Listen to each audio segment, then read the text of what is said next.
Last month at this podium, Carrie Mae Weems spoke powerfully on a wide range of ideas, one of which in particular resonated with my thinking about the Greek slave. The artist remarked that after she completes her works, they no longer belong to her, but rather, quote, to those people who engage them, end quote. Each object, she said, has, quote, another life of its own that the viewer, the audience, needs to negotiate.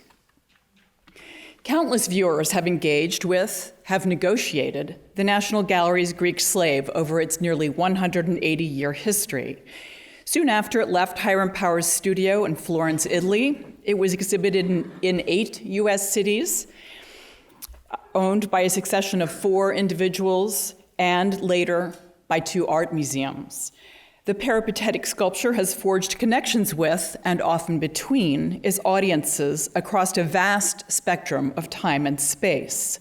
This has made it, to quote scholar Jennifer Roberts' words about another work of art, quote, a space binder, end quote. A space binder that, quote, powerfully shaped human subjectivity and activity, end quote. As Hiram Power's friend and promoter Minor Kellogg remarked about the sculpture when it arrived in the United States in 1847, quote, the statue of the Greek slave is here. Let our countrymen now tell the rest of the story. In the first part of my talk this morning, as a preface to the 2 subsequent ones, I will introduce the sculpture and its context in Power's oeuvre. In the second part, I'll focus on the marble's time in Washington, both briefly in 1848 and then from 1851 to the present. I will consider its impact on those who viewed it, purchased it, sold it, exhibited it, designed spaces for it, and more. Conversely, I will investigate how the sculpture's travels and displays contribute to our understanding of the work and its place in our country's and this city's history. In my preparations, I've been aided by the work of many scholars, some of whom are present today. I thank them. Hiram Powers and his assistants in Florence carved the Greek slave entirely by hand from marble quarried at Seravezza in Tuscany. The full-length nude figure represents a woman captured by the Turks during the Greek War of Independence, which occurred in the 1820s. Chained at the wrists, she awaits her sale into slavery. Her relaxed arms and averted gaze suggest her modesty and resignation to her fate. While the sculpture no longer retains its original pedestal, that included a mechanism to allow the sculpture to rotate. Almost hidden in her discarded clothing, draped on a pillar, is a Phrygian cap, as you can see in the detail at the right. Below the cap hangs a Latin cross and a locket with a Greek cross, which convey that the slave is a Christian, and, according to a pamphlet about which we will soon hear more, that she is, quote, a being superior to suffering and raised above degradation by inward purity and force of character, end quote. As a young man in Cincinnati, Vermont-born Hiram Powers progressed from modeling lifelike wax figures, so lifelike that women are said to have fainted, to sculpting in stone in the prevailing neoclassical style. His great Cincinnati patron, Speaker of the House, our house here in Washington, Nicholas Longworth, sponsored the artist's stay in Washington, D.C. from 1834 to 1837. Here, the artist received many commissions to portray famous statesmen, most notably Andrew Jackson, as you can see on the screen, and was praised for his sculpture's realism. And so begins the Washington intrigue, to which we will later return. Hiram Powers selected the locations of his studios with care. After maintaining one in the Capitol building, not uncommon in the 19th century, interestingly, he then rented a studio at 4th Street and Pennsylvania Avenue, just a crosswalk away from this building where John Marshall Park and its surrounding courthouses now stand. Everyone, that is every potential patron, passed Hiram Powers' door on the way to or from the Capitol or the White House. Conveniently, the editor of a leading Washington newspaper worked in the same building. Soon, regular notices appeared in that paper about the sculptor's new works and activities. In 1837, Powers settled in Florence to study great European works of art and to have access to Italian quarries and stonecutters. Because of his talent in carving both realistic renderings and idealized neoclassical works so popular at the time, Powers became one of the most successful and highly regarded sculptors of the 19th century. Here things get a tiny bit confusing. After completing his first Greek slave, and I will speak about works from left to right, after completing his first Greek slave in 1844, Powers produced 5 full-size marble versions, each slightly different. The National Gallery marble was the first of these, second from left, and was ordered from Powers by the British nobleman William Ward, but released by him prior to its completion, apparently because some desired alterations were not realized. The other 3 extant marbles are in Newark, New Haven, and Brooklyn, as you can see here. The event that established Powers' reputation, as well as that of the Greek slave, as one of America's most celebrated works of art, arguably the most famous American sculpture ever, was the tour of 2 versions of the sculpture, including the National Gallery one, around the eastern United States from 1847 to 1851. As you can see in this map, we have the sculpture moving from Florence to New York to Washington, Baltimore, Philadelphia, New Orleans, Cincinnati back to Washington, more about which in a few minutes. As the first publicly exhibited life-size American sculpture depicting a fully nude female figure, the work met with unprecedented popular and critical reception, both positive and negative. The tour occurred on the advice of Powers' friend and promoter, Minor Kellogg, seen at left, who promoted it with eye-catching advertisements, like the one you see on the right. Aware that the slave's nudity might provoke disapproval on the part of a conservative American audience, Kellogg and Powers were careful to supplement the exhibition tours with a brochure containing texts stressing the subject's, quote, high moral and intellectual beauty, end quote. Typical were the phrases highlighted here. The slave was, quote, clothed all over with sentiment, end quote. And from an oft-repeated poem, she was, quote, naked, yet clothed with chastity she stands, end quote. The word genius is used no fewer than 7 times in the text of the brochure, and perfection is used at least twice. Without parallel appears frequently. You can see the promotion that was going on here. Powers' work is compared to that of Lysippus, Michelangelo, and Donatello, and Pliny the Elder's writings on antique sculpture are invoked. It's a lot to live up to. Naturally, the figure's nudity increased its notoriety, but the work's acclaim also stemmed from its relationship to contemporary political events in the United States. Despite Powers' assertion that the work was inspired by the Greek struggle for independence, many literary, artistic, and critical responses to the sculpture linked it to the ongoing debate over American slavery. I'm showing but one example. Tess Korobkin will take up this topic in greater detail. At the close of the traveling exhibition in Philadelphia in 1848, Powers sold the Greek slave to James Robb of New Orleans, seen at the left.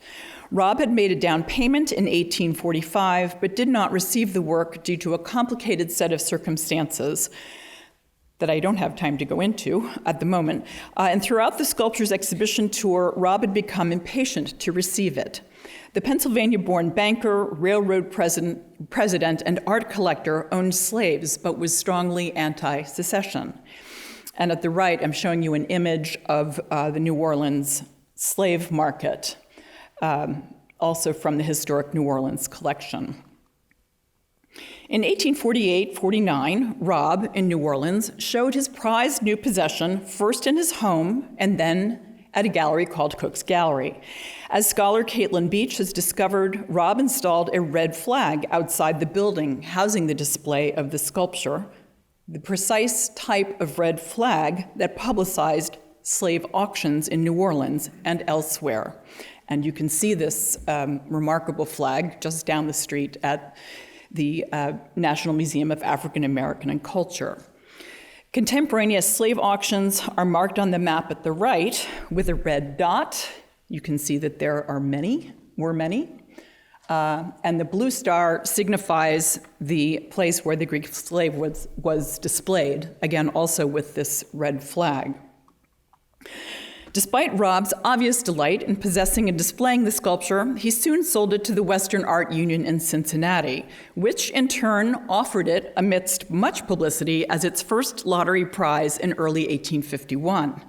To the disappointment of residents of Powers' native Cincinnati, the Greek slave was won by a New Orleans subscriber, a hatter, James Darcy, a brother-in-law, coincidentally, I suppose, of James Robb. Although there was considerable interest in Darcy's future plans for the sculpture, he was said to have plans for an exhibition, and P.T. Barnum was rumored to be interested in acquiring it. The work was purchased almost immediately by Washington banker and art collector William Wilson Corcoran. We will come back to that. Also in 1851, the first version of the Greek slave was displayed as the centerpiece of the U.S. display at the Great Exhibition in London, otherwise known as the Crystal Palace Exhibition.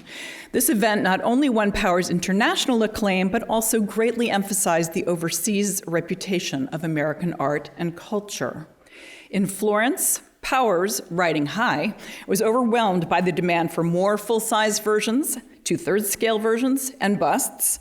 The sculpture's renown also permeated popular culture, inspiring everything from miniature reproductions, like the one you see at the far left, to chewing tobacco tins, to poetry and sheet music.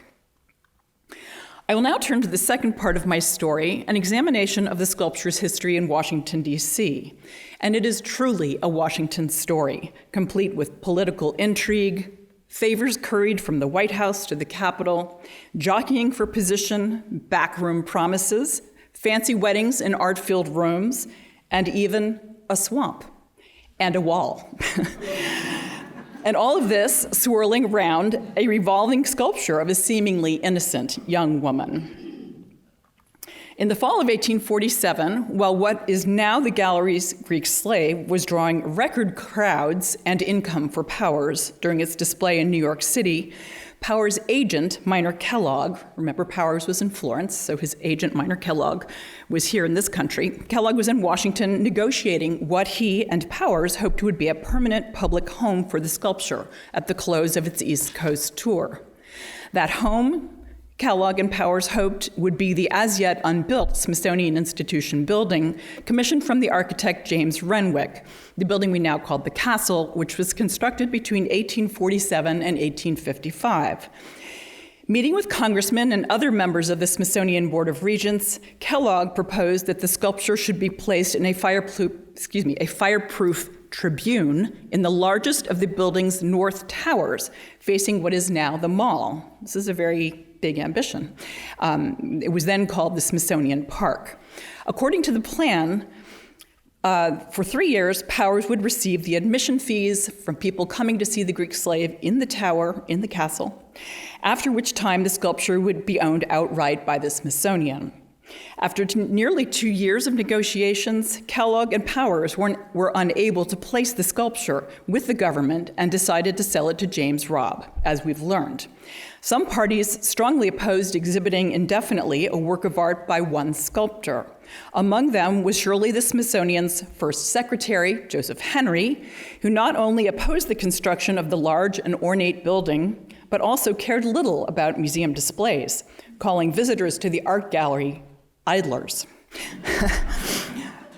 By the way, because Henry did not want to waste money, as he said, on fireproofing this building, it partially burned in 1865. Christian newspapers joined the opposition to having the Greek slave on view in this building, calling the work an, quote, indecent sculpture for which government funds should not be prostituted, contending that the only hall, quote, the only hall worthy of it would be one in which there were neither doors nor windows, end quote. During this negotiation process in the late 1840s, Kellogg surely was aware of the proposed Smithsonian building's proximity to one of the largest slave markets in this country. In 1850, Smithsonian Regent Jefferson Davis remarked of William H. Williams' Yellow House, shown here at the top right, quote, "It is the house by which all must go, to reach the building of the Smithsonian Institution. The Yellow House was a 2- or 3-story brick dwelling covered with plaster, painted yellow, naturally, and within viewing distance of the Capitol. A 12-foot-high wall encircled the structure, guarded by ferocious dogs. Nearby, Roby's slave pen, seen at the bottom right, also held slaves intended for auction. A 15-foot-high wall surrounded these grounds. Transported from nearby areas, the slaves were subjected to brutal conditions before their sale and were marched through the streets of Washington in coffles, led by a trader with a whip, just outside this building, if you can imagine. Pens like these operated until the passage of the Compromise Act in 1850, although slave ownership continued. Hiram Powers must have seen these slave pens and coffles while in Washington in the late 1830s, before he went to Florence. On a single day, for example, in 1836, and Powers, by the way, lived somewhere in southwest Washington and would have walked to his studio, as I mentioned, at 4th and Pennsylvania, up here. One day in 1836, 1,200 slaves were offered for sale by 3 traders. This lends a different inflection to Powers' later statement about the proposed Smithsonian site for his masterpiece, I think. Powers wrote to Kellogg, "It will not be the first tower for a slave, but there is something distressing in the idea of solitary confinement in a tower, and therefore, to save the poor slave's feelings as much as possible, you should have the tower fitted up for 2 prisoners, in case I should decide to incarcerate with the slave the greatest and first of all human transgressors, the mother of mankind." He was referring here to his sculpture Eve Tempted, his first life-size ideal figure. While these negotiations were underway and slaves were being marched through the streets, the Greek slave had moved from its first exhibition venue in New York City to the next display in Washington's downtown, again, right across the street here where John Marshall Park is. In order to show off the sculpture to the Smithsonian regents he was courting, Kellogg would have to lead them, the regents, across what is now the National Mall, and then across the feted Washington City Canal, which is now Constitution Avenue. And I've shown the canal with the red line here, and then here's a photo of what the canal looked like. This is what one government report called, quote, "that pestiferous ditch of water," end quote. From January 25th to March 25th, the Greek slave was displayed inside the Odeon Theater at Pennsylvania Avenue and 4th Street, now the location of the Prettyman Federal Courthouse. You may recall that this was the precise location of Powers' studio 10 years earlier, or almost the precise location. By the 1840s, upscale residences, banks, churches, and civic buildings lined what became the city's downtown. The exhibition was open from 9 a.m. till 10 p.m. Admission was 25 cents, season tickets cost $1, and the aforementioned pamphlet was available for 12.5 cents. Despite initial success and many distinguished admirers, from a full quorum of the House and Senate to Dolly Madison and First Lady Sarah Polk, the Washington display was not the financial success Kellogg and Powers hoped it would be. One reason may have been the competition for entertainment dollars, most notably the popular tableau vivant, or displays of living statuary, as seen in the image at the lower right and mentioned in the news clipping at the upper right. But above the mention of living statuary, the text of this newspaper clipping reads, "The Greek Slave, this masterpiece of the age is to be in this city in February next. We hope that Congress will instantly purchase it for the Capitol. It ought never to go out of Washington, and after it once gets here." I suspect this was Agent Minor Kellogg at work. At the precise moment that viewers were marveling at the Greek slave in the Odeon Theater and Smithsonian negotiations continued across the canal, much was happening elsewhere in Washington that would determine the fate of the sculpture.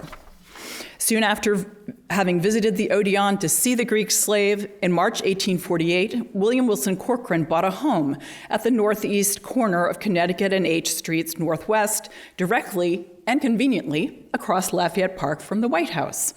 Corcoran constantly courted the attention of presidents and congressmen, much as Powers had done during his time in Washington. That same year, you can see the location of what was Mr. Corcoran's house. It no longer stands. It is just across from the Hay Adams Hotel. That same year, 1848, getting my years confused, Corcoran sealed his banking fortune by selling government war bonds in European markets to finance the Mexican-American War. The sale established him as the leading international banker in this country and allowed him to retire from business in 1854. At that time, he increased his art collecting and philanthropic activities, which he had begun just a few years before. William Wilson Corcoran momentously unveiled his prized sculpture in his Washington mansion at his annual Christmas party in December 1851. The sculpture's new home was on its rotating pedestal in a semicircular skylit alcove, specially designed by none other than that busy architect, James Renwick. The alcove was located in the new west wing of the house, right here, I believe, specially commissioned to house Corcoran's nascent art collection, that is, the whole west wing. This and the new east wing essentially turned the federal-style house into an Italianate palazzo. The most celebrated sculpture in antebellum America attracted enormous publicity, ranging from shock at the figure's nudity to acclaim for Corcoran's reputation as a discerning collector. While we don't have a record of what Corcoran may have said or written about the Greek slave, his intentions in purchasing the work probably centered around the sculpture's fame and the attention it would bring him. Corcoran had been a slaveholder, but in 1845 had freed his 35-year-old slave, Mary Neal, and her 4 children.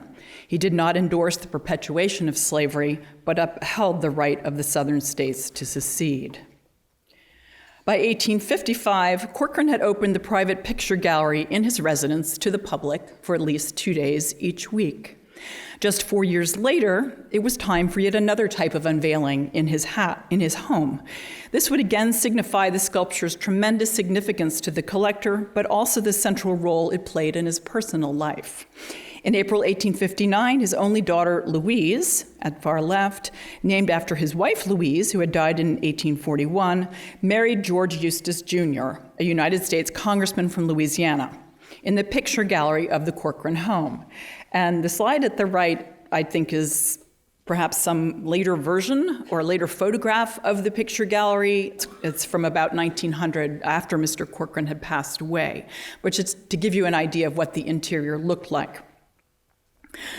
According to Louise married George Eustis in the picture gallery of the Corcoran home. The wedding was one of the last great social events of antebellum Washington. According to Harper's Weekly, the over 1,000 guests arriving for the evening nuptials were greeted by Mr. Corcoran. The house was lavishly decorated with flowers, quote, grouped in high pyramids, and myriads of wax lights added to the brilliancy, end quote.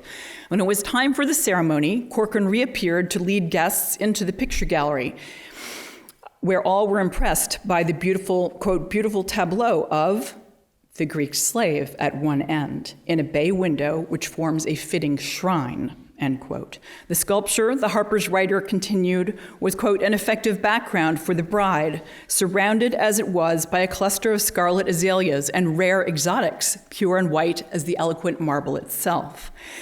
While this role for the Greek slave may at first seem unusual, as scholar Lauren Lessing notes, contemporary responses to the work, combined with the mores of 19th century marriage, suggest that the sculpture idealized Christian marriage by contrasting it with infidel decadence. It also expressed the pain felt by William Corcoran, a widowed father, and his only child contemplating their separation.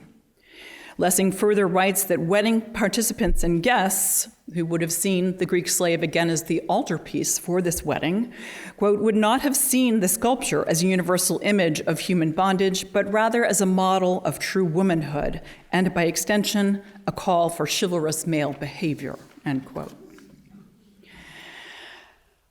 On January 1st, 1874, following the progress of our sculpture with this map, The Greek slave finally got her tower, the tribune that had been so desired in the Smithsonian building by Hiram Powers, his agent Minor Kellogg, and by the now very busy architect James Renwick. That date saw the opening of the first building to house the Corcoran Gallery of Art, not a 5-minute walk from Corcoran's home on Lafayette Square, and also, naturally, in immediate proximity to the White House. Renwick's octagonal gallery, directly over the front door of the museum, just here, which you can still see today, of course, was especially designed for the slave, which, in a sense, presided over the interior and the exterior of the building. In fact, this portrait of himself that Corcoran commissioned at about the time his museum opened tells all. It shows the proud founder standing in front of his new building with the Capitol seen over his left shoulder, Renwick Capitol. Those of you have probably figured out that it's not possible to view the two buildings in the background at the same time, demonstrating that Corcoran is strategically positioned between his new eponymous museum and the structure housing Congress, whose attention he constantly courted. In 1897, with the opening of the new Corcoran building designed by Ernest Flagg, the 520-pound sculpture was moved a few blocks south on 17th Street, where it remained on view in different locations for the next 117 years. In early 2015, soon after the closing of the Corcoran Gallery of Art, the sculpture made its way, with much of the rest of the Corcoran collection, to this institution, in effect coming full circle from where it had been first exhibited in 1848. Rather remarkable, I think. So where does all this leave us? The political positioning, slave markets, wedding altarpieces, and specially designed presentations and niches. Certainly, the Greek slave has had a long, rich life of its own that many viewers have negotiated over time, to return to Carrie Mae Weems' words. While the sculpture may no longer be experienced in any of the 19th century contexts that we've considered this morning, it has a new 21st century context in the National Gallery of Art that will continue to evolve and to connect viewers to each other. On Saturday, January 20th of this year, I had the opportunity to contemplate this as I observed visitors in the gallery with the Greek slave. My photo is at the top right. That day, an unusual confluence of 5 events made for a very busy National Gallery of Art, with attendance of nearly 22,500 people in one day, compared to the average of 15,000 people on a typical January weekend day. It was the day of the 2018 Women's March, which reprised the historic 27 protest, the day after the March for Life, the first anniversary of the inauguration of this country's 45th president, the Saturday of the last weekend of the Vermeer and Masters of Genre Painting exhibition, and the day before a potential government shutdown. And it was 60 degrees. I could only speculate what was going through the minds of those I observed looking at the sculpture that day.